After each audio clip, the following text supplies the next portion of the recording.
책 하나 홍보하려고 트위터에 올린 글 하나가 일본에서 화제가 되었습니다.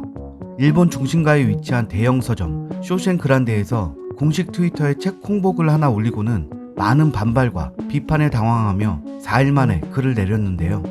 그곳에서 홍보한 책은 대혐한 시대였습니다. 책의 홍보글에 이웃나라가 싫은 분, 왜 싫은지 신경 쓰이는 분, 식민지와 전승국 흉내, 영토 문제와 반일 등의 의문을 갖고 있는 분들에게 추천이라는 메시지를 함께 올렸습니다. 이 짧은 글에 해외 네티즌들은 이건 차별이 아니냐, 배회주의적 발언이다 라는 비판이 폭발했고, 쇼센그란데는 놀라서 사과하며 해당 글은 바로 삭제했습니다. 하지만 이미 게재한 글은 인터넷을 떠돌며 갑론을박하는 트윗이 계속 만들어지고 있습니다. 이런 해외의 반응에도 불구하고 일본에서는 대혐한 시대가 관심서적으로 떠오르게 되었는데요. 이렇게 혐한 서적이 어떤 이유로든지 베스트셀러가 된다는 것은 일본 외에는 어떤 나라도 이해할 수 없는 일입니다. 다양한 사상을 취급하는 지식의 장인 서점. 하지만 일본의 서점은 어디에나 혐한 코너가 너무도 당당히 자리를 차지하고 있습니다.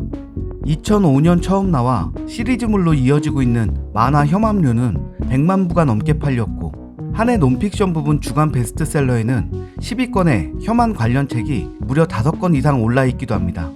혐오하라는 부끄러운 말을 부끄러운 줄 모르고 내뱉는 그들의 깊은 곳에는 일본 특유의 우월주의가 있습니다. 자신들이 침략하고 지배했던 나라, 자신들의 아래에 있어야 하는 그 나라가 지금은 모든 분야에서 앞서고 있는 것을 받아들이지 못하니 그 열등감과 질투를 혐한으로 표현하는 것입니다. 그래서 일본은 항상 한국을 향해 눈과 귀를 움직입니다. 가장 가까운 곳에서 우리를 항상 주시하고 있는 일본.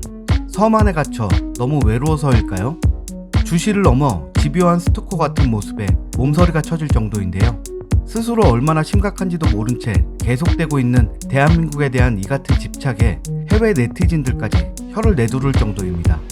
얼마 전 해외 최대 커뮤니티 사이트 레딧에 일본 서점에 혐한 섹션에 대한 게시글이 올라오자 한국이 일본에 집착하는 것이 아니라 일본이 한국에 집착하고 있다.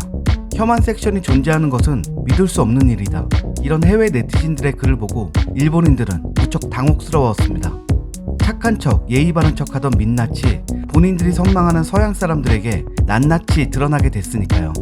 하지만 당혹스러울 뿐이지 이들은 여전히 죄책감이나 부끄러움은 모르고 있습니다. 여전히 최소한의 책임의식도 없이 뭐든지 팔리면 맞는다 라는 생각으로 혐한 서적을 끊임없이 만들어내고 판매하고 있는 서점들, 그 책들을 읽고 거기에 파묻혀 세상 돌아가는 것도 모르고 사는 일본 사람들, 참 총체적 난국입니다.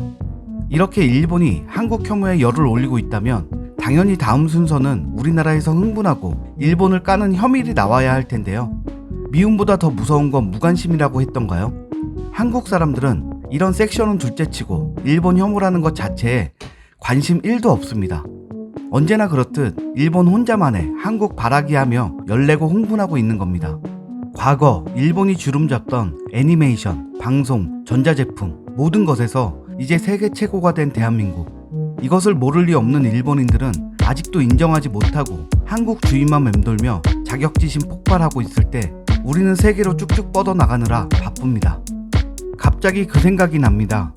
일본 스케이트 선수 아사다 마오에게 라이벌이 누구냐고 했을 때 김연아라고 대답했고, 김연아는 라이벌은 나 자신이라고 했던.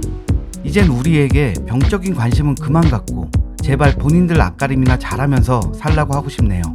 오늘 이야기 마무리하겠습니다.